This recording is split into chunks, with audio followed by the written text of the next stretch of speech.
Hello guys, मेरा नाम इरफान अली है और मेरे नीट 2024 में 685 नंबर आए थे। और आज हम लोग फिज़िक्स क्लास 12th का chapter electric charges and fields पढ़ने जा रहे हैं। और ये चैप्टर मैं आप लोगों को अपने नोट्स से पढ़ाऊँगा और एक क्विक रिवीजन करेंगे हम इसका। कोशिश करेंगे कि सारे कॉन्सेप्ट्स इस लेक्चर में कवर हो जाएं। फिर अगले वीडियो में हम लोग कुछ इम्पोर्टेंट क्वेश्चंस डिस्कस करेंगे, जैसे हमने मूल कंसेप्ट डिस्कस किए थे। और मैं आप लोगों को एक बात और बताना चाहूँगा कि जो मूल कंसेप्ट की जो दोनों वीडियो थी उसमें एक छोटी छोटी मिस्टेक्स हो गई थी, उनको मैंने कमेंट सेक्शन में पिन कर दिया है कि वो क्या मिस्टेक थी, तो आप वो देख सकते हैं। चलिए शुरू करते हैं। सबसे पहले इलेक्ट्रोस्टैटिक्स क्या होता है। इलेक्ट्रो मतलब चार्ज, स्टैटिक्स मतलब rest, study of charge at rest. फिर चार्ज क्या होता है। चार्ज होता है प्रॉपर्टी ऑफ मैटर, मतलब मैटर की प्रॉपर्टी। ये फिज़िकली कोई चीज़ नहीं है, ये प्रॉपर्टी है मैटर की। जैसे आप लोगों में कोई प्रॉपर्टी होगी, किसी की कोई ऑनेस्ट होगा, कोई लायर होगा। ऐसी मैटर की क्या प्रॉपर्टी है कि अगर उसके पास चार्ज है तो ये उसकी प्रॉपर्टी में आएगा। अब क्या करते हैं, अब कुछ ऐसे मैटर होते हैं जो चार्ज लेस होते हैं, जैसे न्यूट्रॉन, न्यूट्रिनो, एंटी न्यूट्रिनो। वैसे हमारे लिए सब न्यूट्रॉन ही इंपॉर्टेंट है। और न्यूट्रॉन जो है वो क्वार्क्स से मिलके बनता है। और क्वार्क्स दो तरीके के होते हैं, अप एंड डाउन। ये सब इन्फॉर्मेशन है, अगर वैसे इंपॉर्टेंट नहीं है तो नहीं, लेकिन फिर भी चलें फिर आगे बढ़ते हैं। प्रॉपर्टीज़ ऑफ चार्जेस क्या होती है। तो चार्ज दो तरीके के होते हैं, पॉजिटिव और नेगेटिव।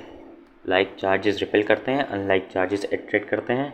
जैसे पॉजिटिव पॉजिटिव रिपेल करेंगे, नेगेटिव नेगेटिव रिपेल करेंगे, और पॉजिटिव नेगेटिव अट्रैक्ट करेंगे।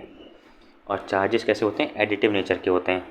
अगर हमें किसी पे Q1 चार्ज है, Q2 चार्ज है, Q3 Q4 ऐसे Qn चार्ज है, तो Qnet क्या हो जाएगा, सबका एडिशन। ऐसी फिर नेक्स्ट प्रॉपर्टी है, charges are quantized.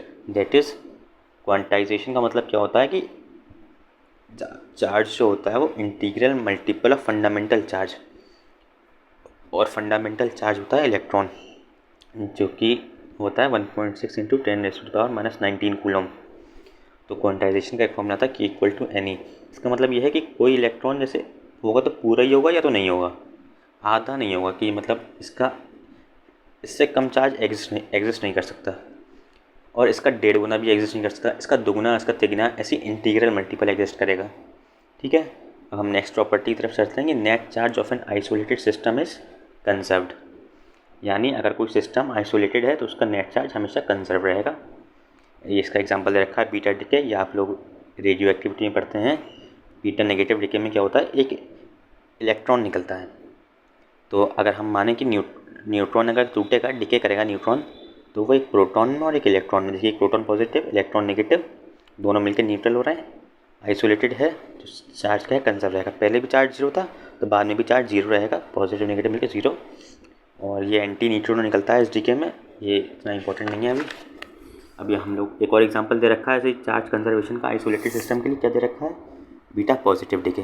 Beta positive decay में क्या होता है, प्रोटॉन टूटता है किसमें, न्यूट्रॉन और एक पॉजिट्रॉन में। ठीक है। अब एंटी पार्टिकल्स इतने इंपॉर्टेंट नहीं है। वैसे ये एनहिलेशन कभी कभी कोई बोर्ड में पूछ सकता है आप लोगों से कि एनहिलेशन क्या होता है। तो एंटी पार्टिकल्स जब कंबाइन करते हैं एक दूसरे से तो एनर्जी रिलीज होती है in the form of radiation, और इसी प्रोसेस को हम एनहिलिएशन कहते हैं। जैसे यहाँ न्यूट्रिनो बनना है, बीटा नेगेटिव डिके में एंटी न्यूट्रिनो बन रहा था, दोनों कंबाइन करेंगे तो एनर्जी रिलीज होगी in the form of radiation, और इसी प्रोसेस को हम एनहिलिएशन कहते हैं। अब क्या है, charge is invariant of speed. यानी चार्ज क्या है, नॉन रिलेटिविस्टिक है, यानी चार्ज जो है स्पीड के साथ चेंज नहीं होगा। मानिए आप किसी एरोप्लेन में बैठे हैं और आपके पास 2 कूलम का चार्ज है, या किसी रॉकेट में बैठे हैं तो वो चार्ज 2 कूलम ही रहेगा। ऐसा नहीं कि रॉकेट में बैठने से चार्ज चेंज हो जाएगा। जैसे मास क्या होता है, स्पीड के साथ वेरी करता है। अगर आप बहुत तेज़ चल रहे हैं स्पीड से, स्पीड ऑफ लाइट से अगर चल रहे हैं तो आप वेटलेस हो जाएंगे। ये फॉर्मूला होता है निकालने का कि अगर मास जो है अगर 20 स्पीड से चल रहा है तो उसका मास क्या हो जाएगा। हम आगे चलते हैं, यूनिट्स ऑफ चार्ज। तो देखिए units of charge, SI unit तो कूलम होती है, एसआई यूनिट को हम क्या कहते हैं, और MKS system, metre kilogram second. ठीक है। इसकी एसआई यूनिट कूलम होती है और इसकी CGS यूनिट होती है स्टेट कूलम। और तो 1 कूलम इक्वल टू होता है 3 × 10⁻⁹ स्टेट कूलम। स्टेट कूलम क्या है, CGS यूनिट। देखिए हमेशा एसआई यूनिट बड़ी होती है और सीजीएस यूनिट हमेशा छोटी होती है। तभी देखिए 1 कूलम बड़ा है और स्टेट कूलम, समझ रहे हैं ना लोग, ठीक है। और स्टेट कूलम को हम ईएसयू भी कहते हैं, इलेक्ट्रोस्टैटिक यूनिट। बाकी ये यूनिट ज़्यादा इंपॉर्टेंट नहीं है, इलेक्ट्रोमैग्नेटिक इतनी इंपॉर्टेंट नहीं है। और 1 कूलम को हम 1 एम्पेयर सेकेंड भी कह सकते हैं। देखिए कैसे कह सकते हैं ऐसे, क्योंकि आई इक्वल टू क्या होता है, Q/T।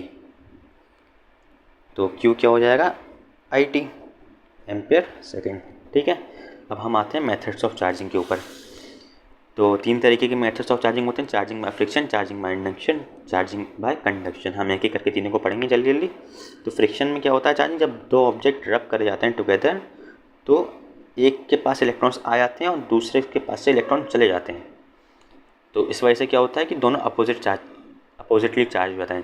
जिसके पास से इलेक्ट्रॉन जा रहे हैं वो पॉजिटिवली चार्ज हो जाएगा और जिसके पास जा रहे हैं वो नेगेटिवली चार्ज हो जाएगा, ठीक है ना। अब क्या है चार्जिंग बाय इंडक्शन।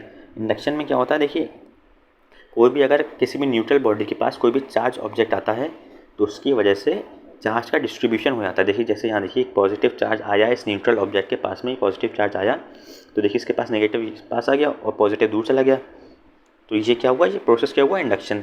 इंडक्शन की वजह से क्या होता है, हमेशा अट्रैक्शन होता है। तो अब एक क्वेश्चन पूछा जाता है कि श्योर टेस्ट क्या है, कि किसी ऑब्जेक्ट के पास चार्ज है तो उसका श्योर टेस्ट क्या है। तो उसका श्योर टेस्ट होता है रिपल्शन, क्योंकि देखिए न्यूट्रल ऑब्जेक्ट भी चार्ज ऑब्जेक्ट से अट्रैक्ट करेगा, इसकी वजह से, इंडक्शन की वजह से।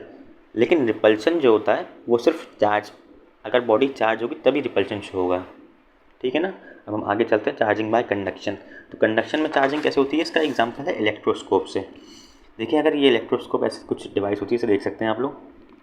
इसमें क्या होता है, अगर कोई भी आप चार्ज ऑब्जेक्ट इसे टच करेंगे तो चार्ज फ्लो होके ये गोल्ड लीव्स में आता है, और गोल्ड लीव्स में अगर मानिए आपने कोई पॉजिटिव चार्ज टच किया तो पॉजिटिव चार्ज से फ्लो करते हुए इन गोल्ड लीव्स में ही पॉजिटिव चार्ज आएगा और ये दोनों रिपेल करेंगी।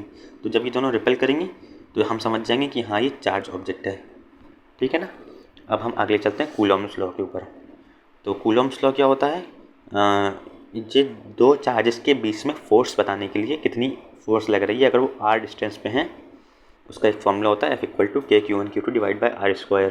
यहाँ K क्या है, K को हम कहते हैं प्रोपोर्शनैलिटी कांस्टेंट, और K जो होता है 1/4πε0 होता है। इसमें एप्सिलॉन क्या है, परमिटिविटी ऑफ वैक्यूम है। देखिए एप्सिलॉन यहाँ परमिटिविटी ऑफ वैक्यूम है, और आप मैग्नेटिज्म में पढ़ेंगे म्यू, वहाँ पे म्यू आता है, वो होता है परमिएबिलिटी ऑफ वैक्यूम। ये परमिटिविटी है, वो परमिएबिलिटी होता है। बहुत कंफ्यूजिंग हो जाता है, इसलिए मैं आपको यहीं बता दे रहा हूँ ये क्लियर करने के लिए। ये परमिटिविटी इसे आप कैसे याद कर सकते हैं, देखिए यहाँ ई आ रहा है तो इसकी जो ये परमिटिविटी है या परमिएबिलिटी, इसमें ई पर मी, यहाँ म्यू ऐसे आप याद सकते हैं परमिए, मतलब उसमें इसमें ई की साउंड आई तो उसमें ई ही आएगा, परमिटिविटी, ठीक है ना।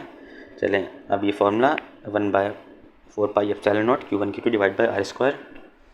अब हम आगे चलते हैं। तो कूलम्स लॉ पढ़ लिया हम, Coulomb's law in vector form, ये बोर्ड के लिए बहुत इंपॉर्टेंट है। ये डायरेक्ट पूछ लेते हैं इसका डेरिवेशन बताइए, तो कुछ नहीं करना है इसके डेरिवेशन में। देखिए आपको एक ग्राफ प्लॉट करना है, उसमें आपको एक Q1 चार्ज रखना है, Q2 चार्ज रखना है, और Q1 चार्ज को R1 डिस्टेंस पे, Q2 चार्ज को R2 डिस्टेंस पे। तो इन दोनों के बीच की दूरी क्या हो जाएगी, R21, यानी डिस्टेंस ऑफ चार्ज।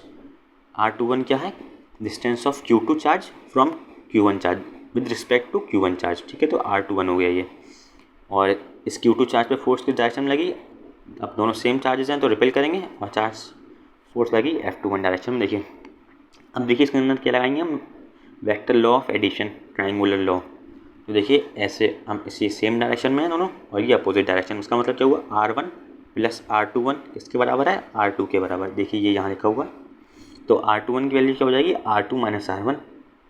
और यहाँ फिर देखिए फिर क्या है, F(Q2Q1), यानी force on charge Q2 with respect to Q1, इसको हमने यहाँ F21 लिखा है। तो इसका फॉर्मूला क्या हो जाएगा, K(Q1Q2) डिवाइड बाय r², यानी distance between the two charges, जो कि कितना था, R21 था, R21 का होल स्क्वायर। अब हमें किसी भी चीज़ को अगर वेक्टर फॉर्म में कन्वर्ट करना होता है तो हम एक कैप वेक्टर बना देते हैं।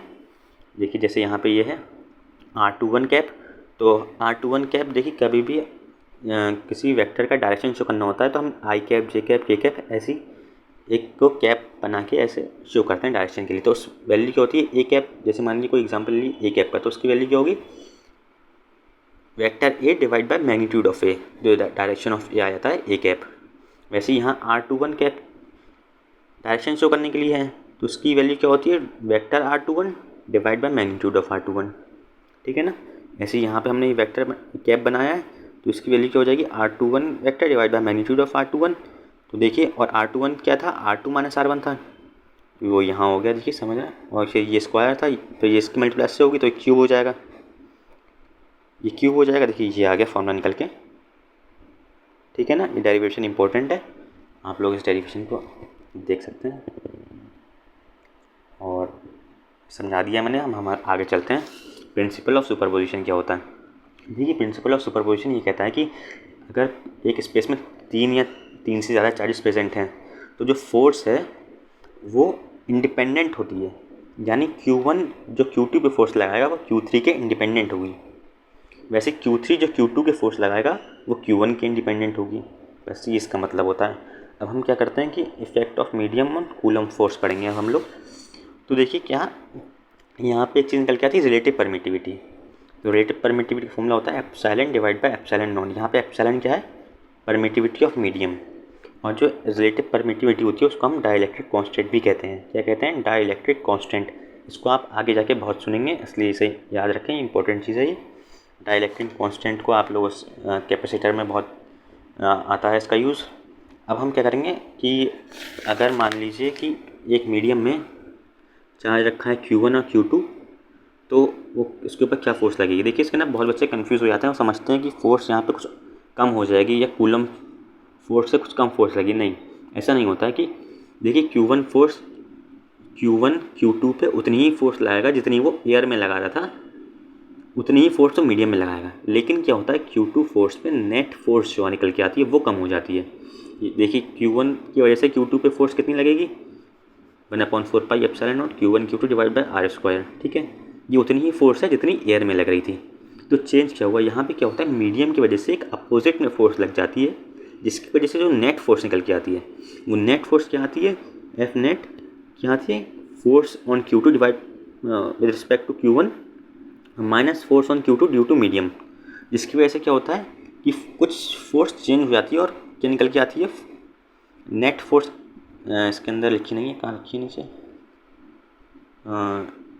मैं आपको बताता हूँ नेट फोर्स क्या आती है, इसके अंदर लिखी नहीं है।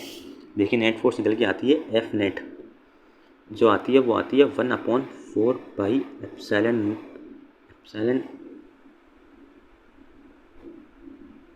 Not into epsilon r Q1 Q2 divide by are square. ये आती है नेट फोर्स निकल के, ठीक है।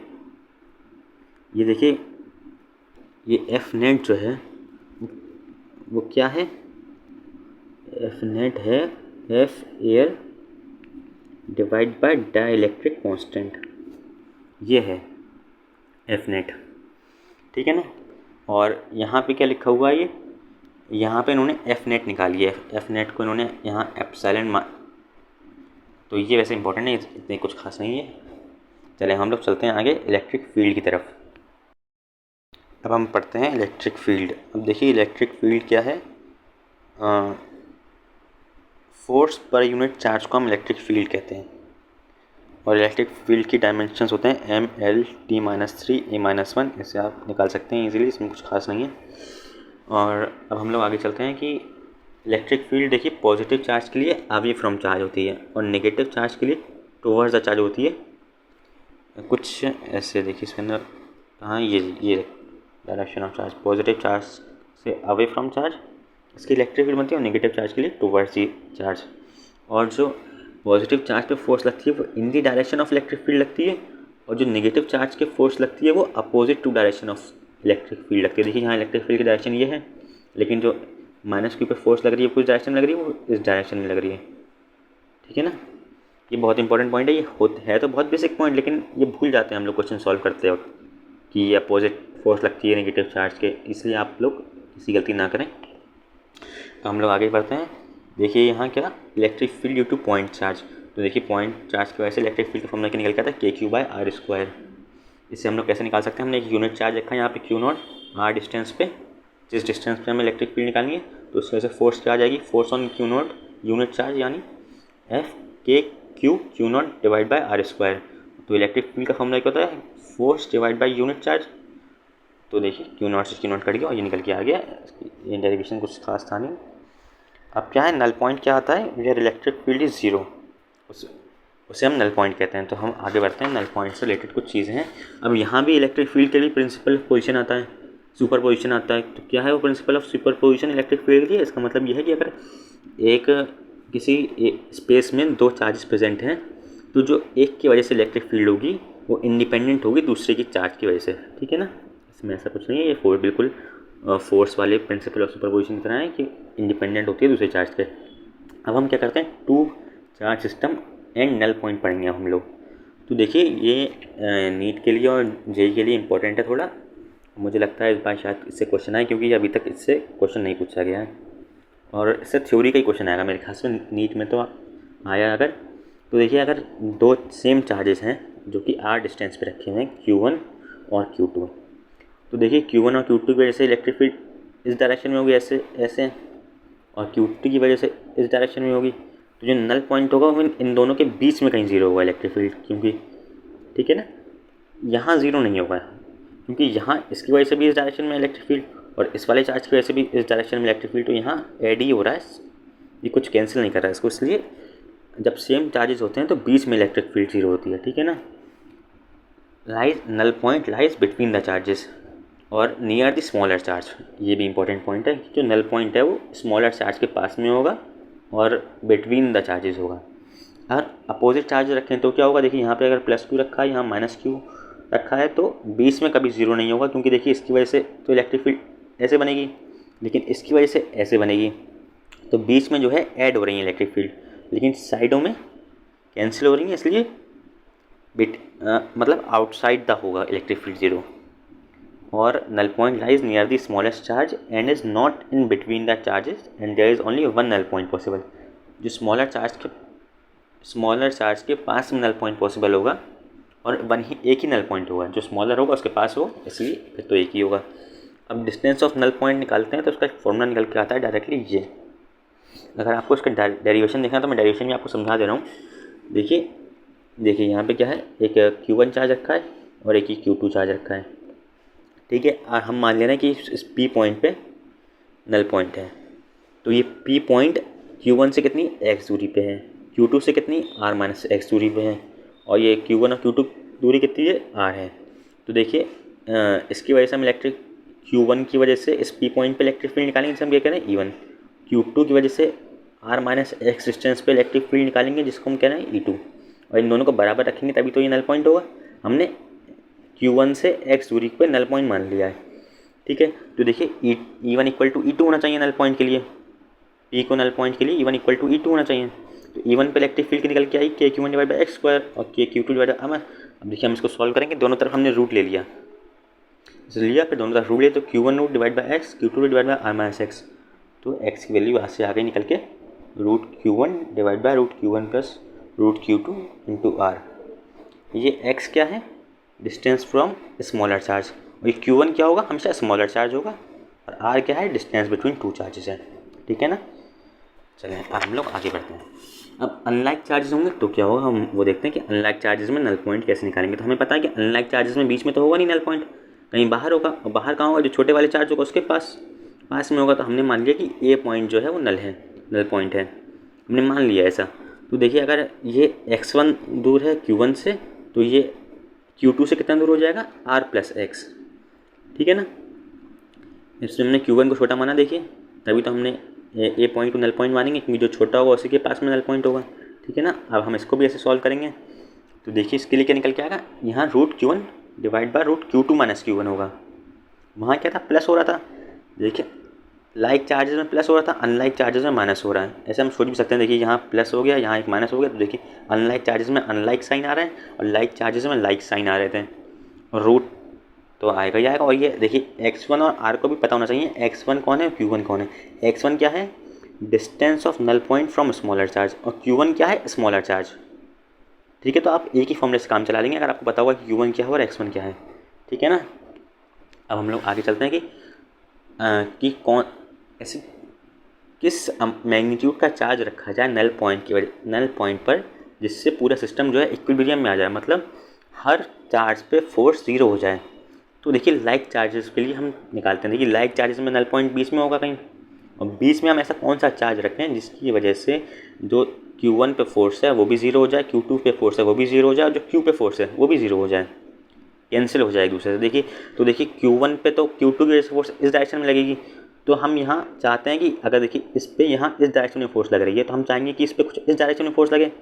अब देखिए इस पे इस डायरेक्शन में फोर्स कब लगेगी, जब ये चार्ज नेगेटिव होगा, जब ये चार्ज नेगेटिव होगा। अगर यहाँ दोनों चार्ज नेगेटिव होते तो इस पे फोर्स इस डायरेक्शन में लग रही होती, तो हम चाहते हैं कि ऐसा कोई चार्ज रखें जिसकी वजह से इस पे फोर्स इस डायरेक्शन में लगे, तो हम यहाँ क्या रखते हैं, पॉजिटिव चार्ज रखते हैं। अगर ये दोनों नेगेटिव होते तो हम यहाँ पॉजिटिव चार्ज रखते हैं, लेकिन यहाँ दोनों पॉजिटिव हैं इसलिए हम यहाँ पे नेगेटिव चार्ज रखेंगे क्योंकि हमें इस डायरेक्शन में फोर्स चाहिए। ठीक है ना। तो मैंने आपको तो ये समझा दी कि साइन कैसे पता लगाते हैं। अब देखिए हम इसकी मैग्नीट्यूड निकालने के लिए कैसे निकालेंगे। तो देखिए हमने पता है कि इस Q1 पे Q2 की वजह से फोर्स कितनी हुई कि Q1 Q2 divide by R²। ठीक है। अब हम इतने इस मैग्नीट्यूड को इस FQ के इक्वल रख दें तो हमें पता चल जाएगा। देखिए हमें X1 तो पता ही है कितना है, X1 कितना है √Q1 divide by √Q1 plus √Q2 into R। ये तो X1 की वैल्यू है। अब हमें Q की वैल्यू निकालनी है तो हम इजीली निकाल लेंगे ऐसे सॉल्व करके। देखिए सॉल्व करेंगे और Q की वैल्यू आ जाएगी Q1 Q2 divide bye √Q1 plus √Q2 का होल स्क्वायर। ठीक है ना। ये वो चार्ज है जिसकी वजह से पूरा सिस्टम इक्विलिब्रियम में आ जाएगा, यानी तीनों चार्जेस पे फोर्स 0 हो जाएगी। अनलाइक चार्जेस में भी हम कुछ ऐसे सॉल्व करेंगे। अनलाइक चार्जेस में नल पॉइंट बाहर होगा तो वो चार्ज भी बाहर रखेंगे हम। ऐसे फिर हम डिटरमाइन करेंगे कि हम कौन सा पॉजिटिव आएगा या नेगेटिव आएगा, फिर हम ऐसे सॉल्व करके अनलाइक चार्जेस के लिए ये फॉर्मूला आ जाएगा। ठीक है ना। आप लोग इसे देख सकते हैं और इतना काफ़ी है इसके लिए। हम आगे बढ़ते हैं। अब हम क्या करते हैं, graphical representation of electric field. तो देखिए अगर Q1 चार्ज यहाँ रखा है, Q2 चार्ज यहाँ रखा है, दोनों सेम साइन है, इसका मतलब नल पॉइंट बीच में होगा। और ये देखिए इलेक्ट्रिक फील्ड का ग्राफ बना रहे हैं कुछ ऐसा। तो देखिए Q1 के पास में देखिए हमें पता है इलेक्ट्रिक फील्ड क्या होता है कि Q डिवाइड बाय R²। इसका मतलब R जितना कम होगा इलेक्ट्रिक फील्ड उतनी ज़्यादा होगी। इसका मतलब इस चार्ज के पास में इलेक्ट्रिक फील्ड बहुत ज़्यादा होगी, इसलिए हमने क्या कर दिया, इसे इनफाइनाइट लेगा ऐसे करके। और देखिए ये बीच में नल पॉइंट है इसलिए हम इसे नीचे लेके आ गए। ऐसे यहाँ Q2 है, इसके पास में बहुत ज़्यादा ये Q2 की लाइन आ रही है देखिए ये, तो ये इसके पास में बहुत ज़्यादा इलेक्ट्रिक फील्ड होगी इसलिए ये और दूर जाते जाएंगे वैसे कम होती जाएगी। ठीक है ना। और ये आप देख सकते हैं, समझ में आ गया होगा मेरे ख्याल में आप लोगों के। देखिए Q2 चार्ज के इसलिए ये। अब ये कहेंगे कि यहाँ नीचे है ये ऊपर है, ये कैसे पता चला। तो देखिए यहाँ इसके इलेक्ट्रिक फील्ड ऐसे बनेगी, ये लाइन है ग्राफ की। तो देखिए ये किस डायरेक्शन में, पॉजिटिव डायरेक्शन में है ना, ये पॉजिटिव एक्सिस में, इसलिए ये जो ग्राफ बनाई पॉजिटिव साइड में बना है। ये किस साइड बना है, पॉजिटिव साइड में बना है। और यहाँ क्या है, यहाँ इलेक्ट्रिक फील्ड इस डायरेक्शन में है, तो यहाँ देखिए ये किस में है, नेगेटिव एक्स एक्सिस में जा रही है लाइन, तो ये किस में बना है, नेगेटिव डायरेक्शन में बना है, इसलिए हमने इसे नेगेटिव में बनाया। और यहाँ भी आप देखिए यहाँ नेगेटिव में क्यों बनाया, यहाँ देखिए ये नेगेटिव में लाइन जा रही है, नेगेटिव एक्स एक्सिस में, इसलिए ये नेगेटिव से शुरू कराएं। ठीक है ना। मेरे ख्याल में समझ में आ गया होगा आप लोगों के। अब हम लोग इसके अंदर एक नोट भी लिखा हुआ है, electric field is very high near point charge, जो मैंने आपको समझा दिया। अब क्या है, equilibrium of charges, oscillation of charges. तो पिछले पार्ट में मैंने आप लोगों को यहाँ तक पढ़ा दिया था। अब हम लोग इसके आगे, मतलब यहाँ इससे पहले का पढ़ा दिया था, अब हम लोग इसके आगे शुरू करेंगे। अब क्या, equilibrium of charges, oscillation of charges. तो केस 1 क्या है कि अगर जो चार्ज है वो सेम है, यानी उसका साइन सेम है, तो देखिए क्या कहना चाह रहा हूँ मैं। इसका मतलब यह है कि अगर मानिए पॉजिटिव चार्ज यहाँ क्यों रखा हुआ है, एक पॉजिटिव चार्ज यहाँ क्यों रखा हुआ है, और बीच में आपने यहाँ नल पॉइंट पे कोई क्यू चार्ज रख दिया पॉजिटिव, और फिर हमने इसको स्लाइटली डिस्प्लेस किया, तो देखिए इसकी वजह से इस पर फोर्स लगेगी, इस डायरेक्शन में लगेगी, और इसकी वजह से इस पर फोर्स इस डायरेक्शन में लगेगी। जो इसकी वजह से फोर्स लगेगी वो ज़्यादा होगी, जो इसकी वजह से फोर्स लगेगी वो कम होगी, क्योंकि इसके पास में है ये, तो आर यहाँ कम है, आर कम है तो फोर्स ज़्यादा हो जाएगी इस वजह से।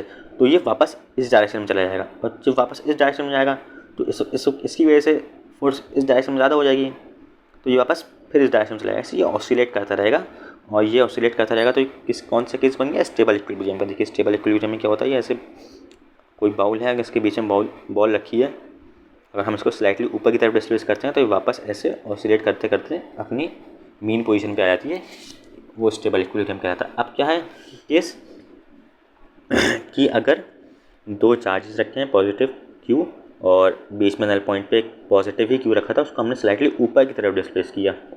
अब देखिए स्लाइटली ऊपर की तरफ डिस्प्लेस किया तो इसकी वजह से इस डायरेक्शन में फोर्स लगेगी, इसकी वजह से इस डायरेक्शन में फोर्स लगेगी, रिजल्टेंट फोर्स ऊपर, यानी हल्का सा भी ऊपर डिस्प्लेस किया तो बस ये ऊपर भाग जाएगी और वापस नहीं आएगी। तो ये कौन सा केस बन गया? अनस्टेबल इक्विलिब्रियम का। अब दूसरा केस क्या है, जब जो नल पॉइंट पे हम चार्ज रखें वो अपोजिट हो जाएगा।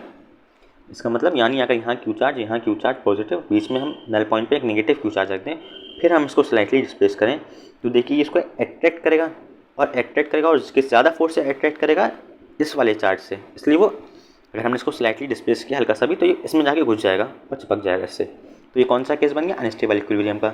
अब अगर हम इसको वर्टिकली डिस्प्लेस करेंगे तो क्या होगा इसके अंदर? देखिए अगर हमने इस नेगेटिव क्यू को हल्का सा ऊपर डिस्प्लेस किया तो देखिए इसको अट्रैक्ट करेगा, ये इसको अट्रैक्ट करेगा और एक रिजल्टेंट के इस डायरेक्शन में फोर्स लग जाएगी तो ये नीचे चला जाएगा नल पॉइंट की तरफ और जाते जाते और नीचे चला जाएगा।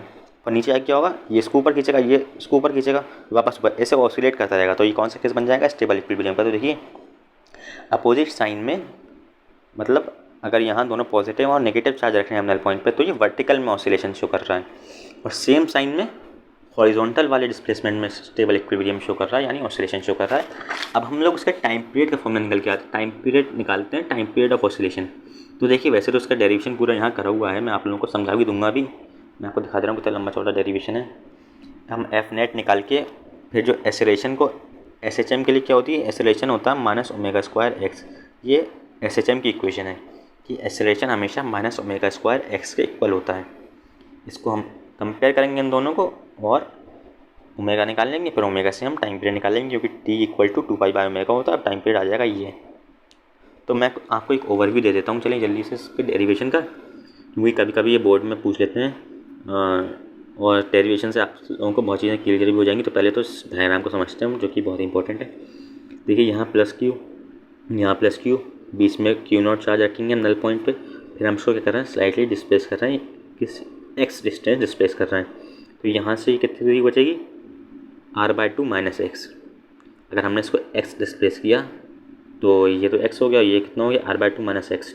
और हमने यहाँ से यहाँ तक की दूरी कितनी मानी है, r, और नल पॉइंट बीच में ही आएगा क्योंकि ये सेम चार्ज है, ये भी q है और ये भी q है, तो नल पॉइंट बीच में आएगा r/2 पे, इसलिए ऐसा हो रहा है। अब इस q की वजह से जो फोर्स लगेगी वो F1 लगेगी और इस q की वजह से जो फोर्स लगेगी वो F2 लगेगी, ठीक है।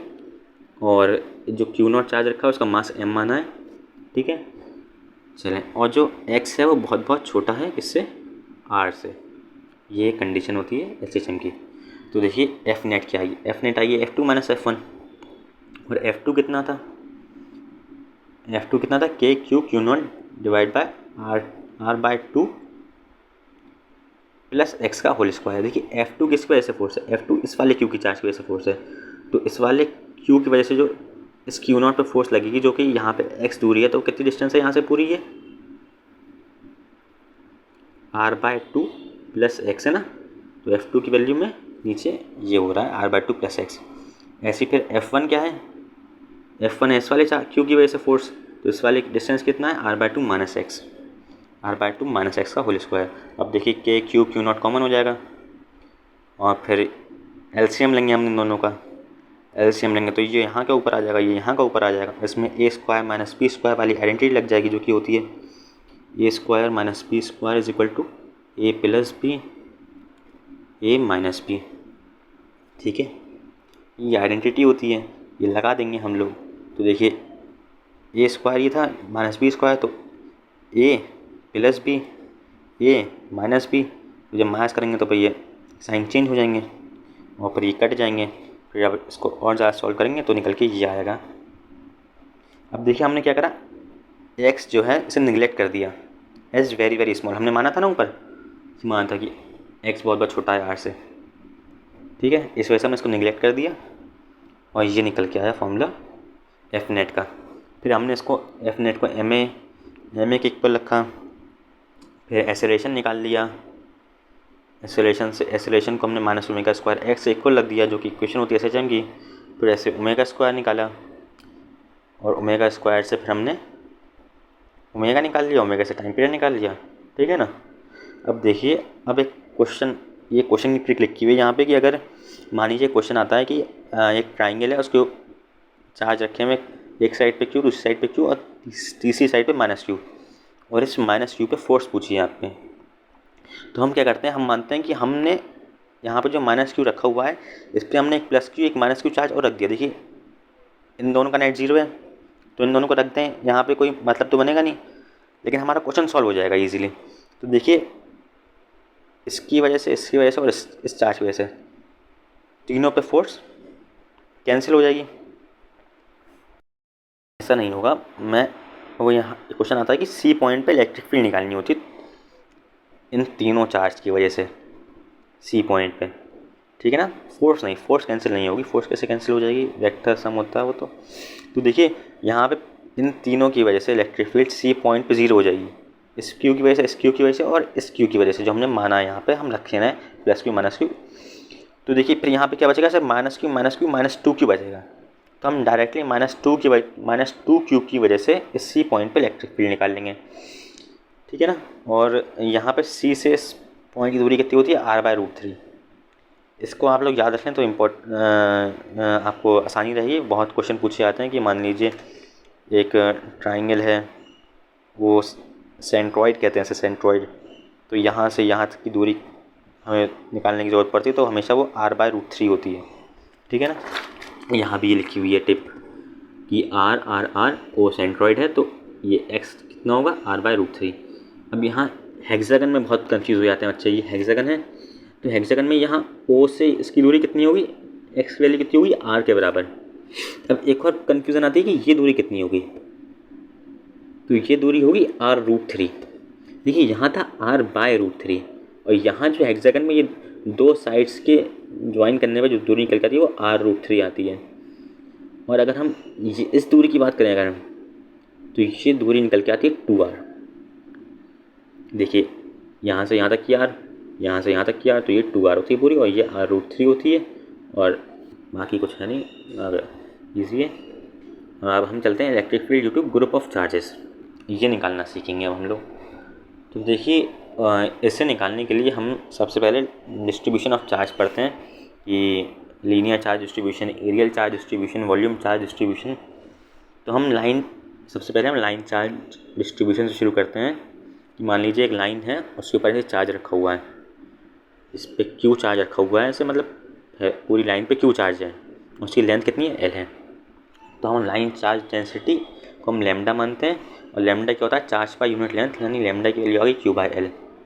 और अगर हम नॉन यूनिफॉर्म की बात करेंगे तो dQ/dx रख के फिर हमसे कुछ सॉल्व करते हैं। वैसे आपको ये बताने की कोशिश कर रहा हूँ कि डिस्ट्रीब्यूशन के वक्त हम कैसे कर सकते हैं।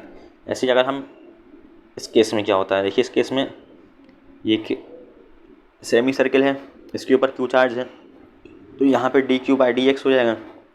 यहाँ पे जो dx की वैल्यू आती है वो r/d θ आती है। r/d θ कैसे आती है, देखिए dx हमेशा हम यही तो मानते हैं स्मॉल पोर्शन, और स्मॉल पोर्शन क्या हो, ये देखिए क्या होगा, ये r/d θ। देखिए s = r θ होता है ना, उसी हिसाब से आया ये dx = r/d θ। ये हमने बहुत छोटा सा एंगल माना तो इसलिए ऐसा हो गया। अब हम चलते हैं एरियल चार्ज डिस्ट्रीब्यूशन पे, यानी मान लीजिए यहाँ पे कोई एक प्लेट है, इस पर ये चार्ज है और फिर हम इसके लिए क्या निकल के आ रहा है, सिग्मा, सरफेस चार्ज डेंसिटी को हम कहते हैं सिग्मा। सिग्मा को हम लिखते हैं dQ/dA और dA को हम क्या लिख सकते हैं, L/dx। x डिस्टेंस पे जाके dx विथ काटेंगे तो इसका एरिया कितना हो जाएगा, L/dx, ठीक है। अब आते हैं volume charge distribution. Volume charge distribution को हम रो कहते हैं। देखिए लीनियर चार्ज डेंसिटी को लैम्डा, एरियल चार्ज डेंसिटी को सिग्मा, वॉल्यूम चार्ज डेंसिटी को rho. Volume charge density dQ/dV, dQ और dV को हम चेंज करेंगे, यहाँ पे क्या हो जाएगा, πr²dy, यानी हमने y डिस्टेंस पे जाके एक dy विथ की डिस्क काट ली। ये क्या है, सॉलिड स्फीयर है, इसमें से डिस्क काट ली तो उस डिस्क का वॉल्यूम कितनी होगी, तो एरिया इंटू डिस्टेंस, वो हो जाएगी वॉल्यूम। तो डिस्क का एरिया कितना होगा, पाई आर स्क्वायर, वॉल्यूम कितनी, और मतलब इसकी एक वो क्या है, विड्थ क्या है, डी वाई, इसलिए pi are square d y. अब हम लोग आगे चल रहे हैं कि electric field due to ring. तो देखिए electric field due to ring निकालने का तरीका, यानी एक रिंग है, इसके ऊपर एक क्यू चार्ज पूरा डिस्ट्रीब्यूशन है और यूनिफॉर्मली डिस्ट्रीब्यूटेड है। तो देखिए हमें एक्स डिस्टेंस पे क्या निकालनी है, इलेक्ट्रिक फील्ड। इसका डेरिवेशन ही बहुत इंपॉर्टेंट है, बोर्ड में तो डायरेक्टली पूछ लिया था कि डिराइव करिए electric field due to ring. तो अब हम लोग देखते हैं इसका डेरिवेशन कैसे हुआ है। तो देखिए ये एक्स डिस्टेंस पे है, हमने मान लिया डी क्यू चार्ज से इसकी दूरी निकालते हैं, कितनी आएगी, r square plus x square का रूट, पाइथागोरस थ्योरम से। तो देखिए इस डी क्यू चार्ज की ऐसी हर चार्ज की दूरी सेम रहेगी, लेकिन डायरेक्शन अलग अलग होगा। देखिए इस डी क्यू चार्ज की वजह से किस डायरेक्शन में इलेक्ट्रिक फील्ड बनेगी, इस डायरेक्शन में इलेक्ट्रिक फील्ड बनेगी, हमने उसको मान लिया थीटा। और फिर डी ई, इसको हमने इस डी क्यू की वजह से जो इलेक्ट्रिक फील्ड निकल के आई डी ई, और फिर हमने इसके कंपोनेंट्स लिए डी ई कॉस थीटा और डी ई साइन थीटा।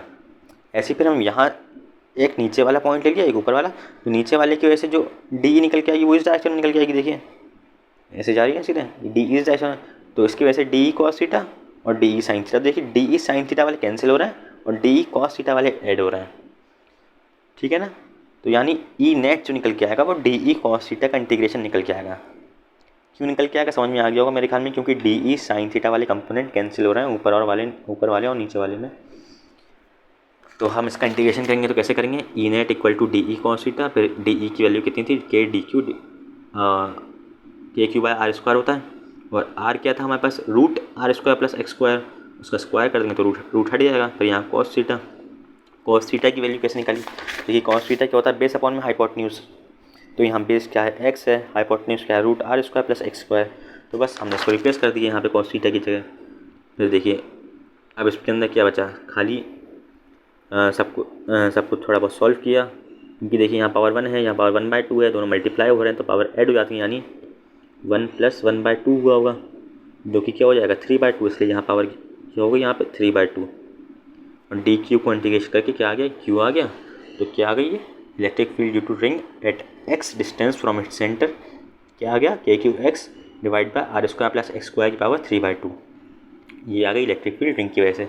अब देखिए सेंटर पे इलेक्ट्रिक फील्ड 0 होगी, क्योंकि कैंसिल हो जाएगी वेक्टर की वजह से, और इनफाइनाइट पे भी 0 होगी, क्योंकि यहाँ देखिए वैसे इस फॉर्मूले से भी देख सकते हैं कि अगर x 0 हो रहा है तो इलेक्ट्रिक फील्ड 0 हो जाएगी, और इनफाइनाइट पे भी 0 हो जाएगी, क्योंकि यहाँ इनफाइनाइट हो जाएगा, इनफाइनाइट हो जाएगा तो ये पूरा इनफाइनाइट हो जाएगा। मान लीजिए अगर ये इनफाइनाइट हो जाएगा तो फिर इसका तो कोई मतलब ही नहीं रह जाएगा, ये इनफाइनाइट का स्क्वायर हो जाएगा। वैसे मैं क्या समझा रहा हूँ, नीचे इनफाइनाइट आ जाएगा, नीचे इनफाइनाइट आ जाएगा तो 1/∞ 0 ही होता है, इस वजह से इन्फिनिटी पे भी 0 हो जाएगा। ठीक है, अब पूछा था कि मैक्सिमम किस डिस्टेंस पे होगी, तो हम मैक्सिमम निकालते कैसे कि D E by D x को हम 0 पुट करेंगे और फिर एक्स फाइंड कर लेंगे और मैक्सिमा के लिए। जैसे मैक्सिमा निकालते हैं वैसे ही हम निकालेंगे कि किस एक्स डिस्टेंस पे इलेक्ट्रिक फील्ड मैक्सिमम आएगी, तो वो निकल के आती है r/2 पे। ये याद कर लीजिए, इसका डेरिवेशन बहुत खतरनाक होता है, इसलिए मैंने यहाँ लिखा भी नहीं है और इतना कुछ इंपॉर्टेंट भी नहीं है। अपनी electric field due to straight wire, तो नीट में तो सिर्फ 2 ही चीज़ें हैं कि सेमी इनफाइनाइट वायर की वजह से कितनी आती है इलेक्ट्रिक फील्ड, तो सेमी इनफाइनाइट वायर की वजह से आती है, ये निकल के आती है कुछ मान लीजिए ये वायर है सेमी इनफाइनाइट वायर, तो इस पॉइंट पे इस डायरेक्शन में निकल के आती है k λ/r और नीचे की डायरेक्शन में निकल के आती है k λ/r, तो वेक्टर सम क्या हो जाएगा इसका इस डायरेक्शन में √2 k λ/r। ठीक है ना, ये आती है सेमी इनफाइनाइट की वजह से √2 k λ/r। और इनफाइनाइट वायर की वजह से, तो बहुत इंपॉर्टेंट है, तो अक्सर इस पर क्वेश्चन पूछ लिया जाता है, वो क्या निकल के आती है 2 k λ/r। 2 k λ/r को इन्होंने यहाँ लैम्डा अपॉन में 2πε0 r लिख रखा है, वरना ये 2 k λ/r होती है, ऐसे ऐसे ये कट जाएगा, ये 2 आ जाएगा यहाँ पे, इसलिए ऐसा लिखा हुआ है यहाँ पे। ठीक है ना, हमने ये सब देख लिया है कि अब ये एक इसमें लिखा हुआ है कि अगर यहाँ आधा पॉजिटिव हो वायर और आधा नेगेटिव हो, तो उस केस में निकल के आती है नीचे की तरफ 2 k λ/r। देखिए इस आधे पॉजिटिव की वजह से भी हमने क्या देखा, क्या एक इस डायरेक्शन में निकल के आती है k λ/r और एक इस डायरेक्शन में निकल के आती है, किसकी वजह से, पॉजिटिव वाले की वजह से। और नेगेटिव वाले की वजह से इस डायरेक्शन में आएगी, पॉजिटिव वाले की वजह से इस डायरेक्शन में आएगी, इसलिए इसके कंपोनेंट्स एक इधर आ रहा था, एक इधर आ रहा था। नेगेटिव की वजह से इलेक्ट्रिक फील्ड इस डायरेक्शन में आएगी, इसलिए इसका एक कंपोनेंट इस डायरेक्शन में आएगा और एक कंपोनेंट इस डायरेक्शन में आएगा। ये दोनों कंपोनेंट ऐड हो जाएंगे, ये दोनों कंपोनेंट कैंसिल हो जाएंगे, इसलिए यहाँ पर निकल के आएगा 2 λ/r। ठीक है ना। अब हम लोग चलते हैं electric field due to circular arc. इसका डेरिवेशन ज़्यादा इंपॉर्टेंट नहीं है, डायरेक्ट फॉर्मूला याद रखें आप लोग, जो कि फॉर्मूला निकल के आता है 2 λ/r sin θ/2। ठीक है ना। अगर ये आर्क जो है वो थीटा उसकी है तो इलेक्ट्रिक फील्ड आता है 2 λ/r sin। तो देखिए अब यहाँ क्वाड्रेंट के लिए थीटा का 90 डिग्री होगा, तो यहाँ 90 डिग्री रखेंगे, 90 डिग्री यानी π/2 यानी π/4, तो ये कट जाएगा और यहाँ पे क्या आ जाएगा √2 λ/r। ठीक है ना। ऐसे आप ऐसे भी कर सकते हैं कि 90/2 यानी sin 45, और sin 45 के लिए क्या होती है 1/√2, इसलिए आया √2 λ/r। ठीक है, ऐसे होगा साइन था यहाँ पे √2 λ/r sin θ/2 आता फॉर्मूला एक आर्क के लिए, थीटा आर्क के लिए। और अगर सेमी सर्कल होगा तो थीटा 180 डिग्री हो जाएगा, थीटा 180 डिग्री यानी 180/2 यानी 90 sin 90 1 यानी 2 λ/r। ये फिगर भी देख सकते हैं आप लोग। पॉजिटिव चार्ज से हमेशा अवे इलेक्ट्रिक फील्ड बनती है, पॉजिटिव चार्ज से हमेशा अवे इलेक्ट्रिक फील्ड बनती है। अब देखिए यहाँ क्या दे रखा है, इलेक्ट्रिक फील्ड लाइन्स की कुछ प्रॉपर्टीज से रखी हैं, तो इसमें ऐसा कुछ खास लिखा हुआ नहीं, लेकिन फिर मैं आपको कर दे रहा हूँ कि पॉजिटिव चार्ज से इलेक्ट्रिक फील्ड निकलती हैं और इनफाइनाइट तक जाती हैं। ऐसी नंबर ऑफ इलेक्ट्रिक और सब, और इलेक्ट्रिक फील्ड से जो टेंजेंट होता है वो क्या, tangent drawn on electric field lines gives direction of field. ठीक है। और क्या है इसके अंदर, रिलेटिव डेंसिटी और closeness of electric field lines is proportional to the magnitude of the electric field intensity. हाँ ठीक है, जितनी पास में होंगी उतनी ज़्यादा इलेक्ट्रिक फील्ड की वो होगी, मैग्नीट्यूड उतना ज़्यादा होगा। अब क्या है, electric field lines never intersect as then there will be 2 tangents at the intersection point and direction of electric field lines will be ambiguous. ठीक है, ये तो बहुत कॉमन पॉइंट है, ये तो 9th क्लास से आप लोग को पता होना चाहिए। Electric field lines never form close loops because electric field is a conservative field and it's work done in a close loop must be 0। ये बहुत इंपॉर्टेंट पॉइंट है कि इलेक्ट्रिक फील्ड लाइन्स कभी भी क्लोज लूप नहीं बनाती हैं। क्यों नहीं बनाती हैं, क्योंकि ये कंजर्वेटिव फील्ड है। कंजर्वेटिव फील्ड है तो अगर क्लोज लूप बना लेगी तो वर्क डन 0 हो जाएगा, और कंजर्वेटिव फील्ड का कभी भी जो होता है वो वर्क डन 0 नहीं होता है क्लोज लूप में, इसलिए। ठीक है ना। यहाँ भी रखा है कि पॉजिटिव से अवे निकलेंगी, नेगेटिव के पास में जाएंगी, और यहाँ 2 पॉजिटिव चार्ज की वजह से इलेक्ट्रिक फील्ड का डायग्राम बना हुआ है, यहाँ 2, एक पॉजिटिव और एक नेगेटिव की वजह से इलेक्ट्रिक फील्ड लाइन्स का डायग्राम बना हुआ है। अब हम आते हैं इलेक्ट्रिक फ्लक्स पे। तो देखिए अप्रॉक्सीमेटली अब हम बहुत चीज़ें कवर हो गई हैं। अब यहाँ से जो है इलेक्ट्रिक फ्लक्स के बाद गॉस लॉ और चैप्टर ख़त्म। तो देखिए इलेक्ट्रिक फ्लक्स क्या होता है, इलेक्ट्रिक फ्लक्स फाई होता है, इसका फॉर्मूला होता है E.ds, और phi is directly proportional to the number of electric field lines crossing a surface. देखो इलेक्ट्रिक फ्लक्स होता है क्या, इलेक्ट्रिक फ्लक्स होता है यानी एक सरफेस से कितनी इलेक्ट्रिक फील्ड लाइन्स क्रॉस कर रही हैं, वो होता है इलेक्ट्रिक फ्लक्स। तो इसका प्रोपोर्शनल हो गया डायरेक्टली कि जितनी इलेक्ट्रिक फील्ड लाइन्स क्रॉस करेंगी उसके प्रोपोर्शनल हो जाएगा। और आगे क्या है कि electric flux is the surface integral of electric field, यानी ये सी कोई लिखा हुआ है, इसी कोई कहते हैं सरफेस इंटीग्रल। ठीक है ना। और ds क्या है, ds क्या है, ds जो होता है वो सरफेस के परपेंडिकुलर होता है। ds वेक्टर जो होता है वो हमेशा सरफेस के परपेंडिकुलर होता है। ठीक है ना। अब यहाँ पे क्या रखा है कि electric field is uniform and area is planar flat. तो उस केस में क्या होगा, तो देखिए ds वेक्टर परपेंडिकुलर होगा, और ये मान लीजिए इलेक्ट्रिक फील्ड कुछ थीटा एंगल पे है, तो फाई क्या हो जाएगा, फाई यानी इलेक्ट्रिक फ्लक्स E.ds को इंटीग्रेट करेंगे ऐसा जाएगा तो E.s। ऐसी क्या है, area vector is perpendicular to the plane of area. देखिए मैंने पहले बता दिया था आप लोगों को। अब अगर यहाँ दोनों सेम डायरेक्शन में हो जाएंगे तो ES आ जाएगा, फॉर्मूला की cos 0 की वैल्यू 1 होती तो ES हो जाएगा, या फिर हम E परपेंडिकुलर टू S ऐसे लिखा हुआ है ऐसे। और अगर ये मानिए इलेक्ट्रिक फील्ड कुछ ऐसे हैं और एरिया वेक्टर परपेंडिकुलर होता है हमेशा सरफेस के, तो फ्लक्स कितना हो जाएगा 0। ठीक है ना। अब क्या है, साइन कन्वेंशन क्या होता है क्लोज लूप के लिए कि जो आउटवर्ड फ्लक्स होता है, यानी जो इलेक्ट्रिक फील्ड सरफेस से बाहर निकल रही होती है उसकी वजह से हम फ्लक्स मानते हैं पॉजिटिव, और इनवर्ट फ्लक्स को हम मानते हैं नेगेटिव। ठीक है ना। ठीक है, तो हम लोग आगे बढ़ते हैं। अब ये क्या है, electric field is uniform but area is curved. मान लीजिए एक इलेक्ट्रिक फील्ड है, इलेक्ट्रिक फील्ड लाइन सही है, और इसमें कि सेमी हेमिस्फीयर रखा हुआ है ये। तो हेमिस्फीयर, अब हम कैसे इलेक्ट्रिक फ्लक्स निकालेंगे? तो उसका तरीका होता है, देखिए हमें क्या निकालना है, फ्लक्स क्या होता है, मैंने अभी आपको क्या बताया था कि number of electric field lines passing through a surface. तो उसका फॉर्मूला क्या है, ई डॉट डी एस। तो देखिए यहाँ ये एरिया है, इससे ये इलेक्ट्रिक फील्ड लाइंस पास कर रही हैं, तो हम डायरेक्टली इसको E into pi are square कर सकते हैं। देखिए जितनी इस कर्व सरफेस से इलेक्ट्रिक फील्ड लाइंस पास हो रही हैं, उतनी इस प्लेन सरफेस से, यानी जो ये आप पाई आर स्क्वायर वाला जो एरिया है उतनी इससे पास कर रही होंगी, इसलिए हम directly E into pi are square लिख सकते हैं। ऐसे हम कोन में भी E into pi are square लिख सकते हैं, क्योंकि जितनी इस कोनिकल सरफेस से इलेक्ट्रिक फील्ड लाइंस पास हो रही होंगी उतना ही इस वाले सरफेस से पास हो रही होंगी, इसलिए हम directly E into pi are square लिख सकते हैं।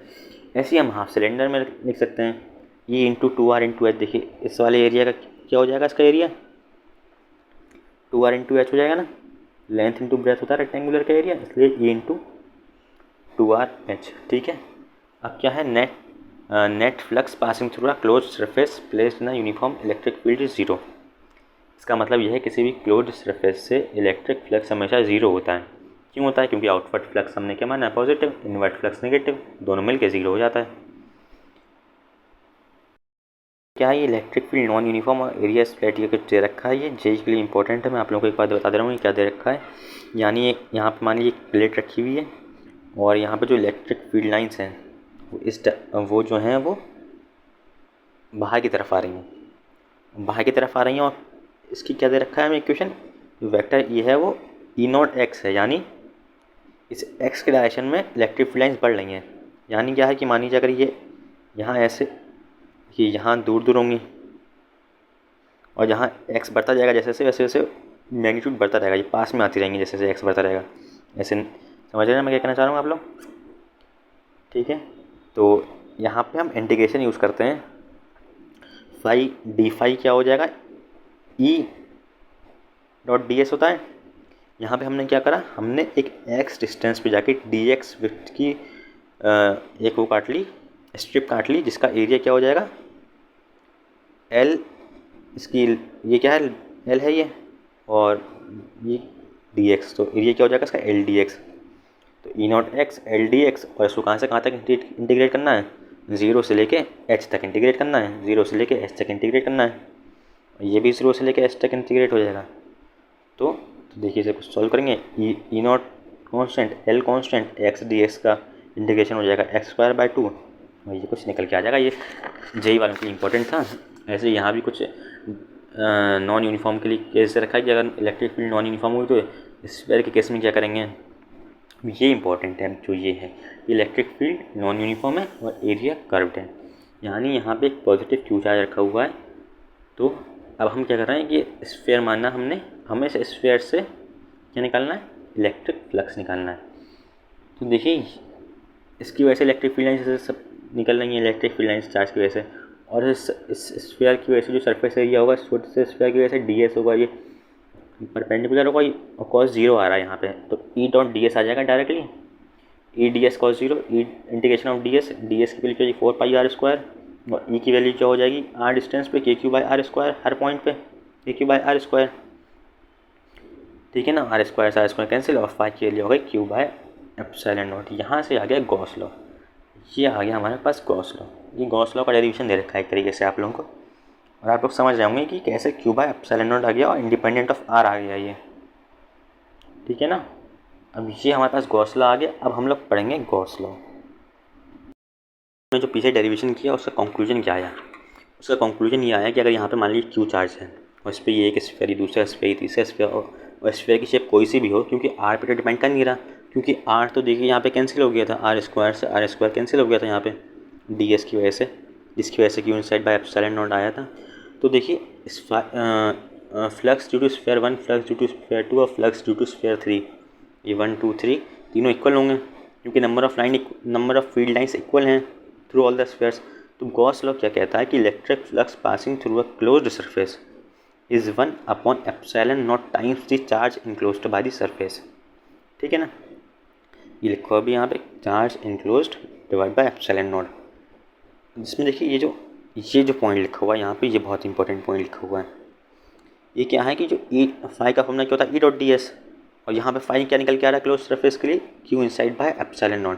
देखिए अभी मैंने क्या कहा था कि क्लोज सरफेस की वजह से जीरो होता है, वो किस केस में कहा था? वो मैंने इस केस में कहा था कि मान लीजिए एक सरफेस है, वो किसी इलेक्ट्रिक फील्ड में रखा हुआ है, तो इस सरफेस का फ्लक्स जीरो होगा।